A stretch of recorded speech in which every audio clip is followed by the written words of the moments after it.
You ever have one of those moments your car's key fob just won't work? Or maybe your garage door opener is being completely stubborn?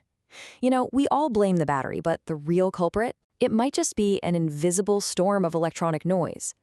So today, let's play detective and uncover the real sources behind the radio frequency interference we deal with every single day. Now, all the intel for this explainer comes from a really great source. This is part 8 of a 20-part tutorial called Radio Frequency Interference Beyond Wi-Fi, put together by RFI detectives. It's really aimed at a technically savvy audience, and we're going to stick just to the material in Chapter 8 to answer one big question. And here's that question. Is that frustrating tech glitch you're dealing with caused by some massive solar storm millions of miles away? Or is the culprit something much, much closer to home, like, say, your new LED light bulb? To figure it out, we're going to investigate two main categories of RFI suspects. Okay, first up on our list of suspects, let's go big. We're talking cosmic scale here. These are the massive, powerful forces of nature that have been pumping out electromagnetic noise long before we ever had electronics. And the undisputed champion of natural RFI? Lightning. A single lightning strike is just an unbelievably powerful event.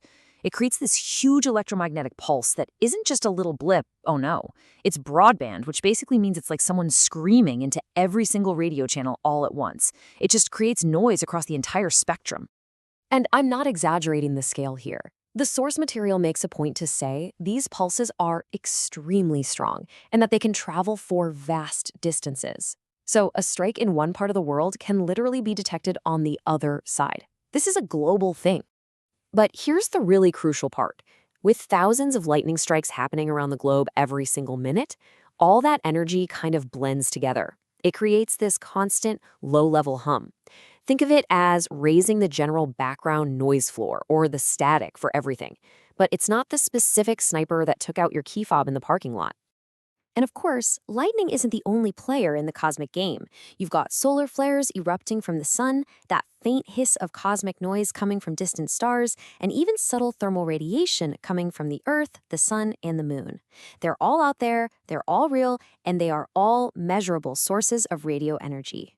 But, and this is a big but, when it comes to the interference that actually affects our day-to-day gadgets, the source material is crystal clear.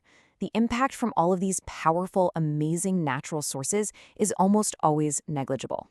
So, if it's not a solar storm, what is it? Well, this is where we pivot. Let's turn our investigation away from the cosmos and look a lot closer to home. Because, as it turns out, the biggest, loudest noise machine is the one we built ourselves. The real culprits are usually hiding in plain sight. And here they are, the usual suspects. We are literally surrounded by this stuff. Power lines, modern LED and fluorescent lights, and of course industrial machinery. But the biggest offender on this list, the one that causes the most trouble, might be the one you've never even really thought about: the switching power supply. Before we get to that though, let's quickly talk about power lines. You know that telltale buzzing or humming you sometimes get in your audio equipment? That's it.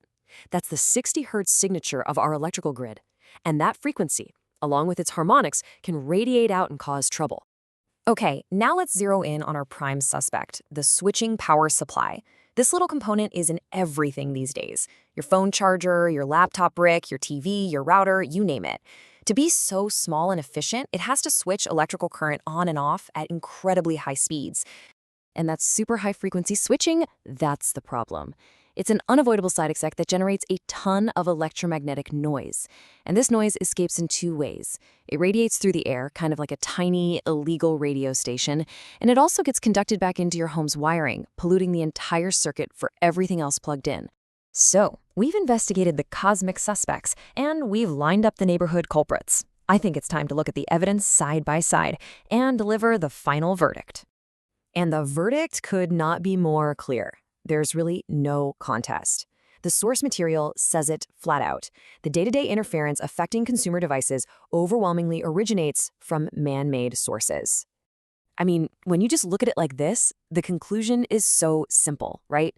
Natural sources are incredibly powerful, yes, but they're distant. Their impact on us is usually pretty low, like a background hiss. But man-made sources, they are everywhere. They're plugged into the wall right next to our devices. Their impact is high and it's constant. It really just comes down to a battle of proximity. and the noise from our own technology wins every single time. So, the next time your key fob acts up, don't blame a solar storm. The evidence suggests you should probably look a little closer. The real culprit might just be that cheap USB charger you plugged into your car. And that leaves us with the real question, doesn't it? Once you've identified the suspect in your own home, what can you actually do about it?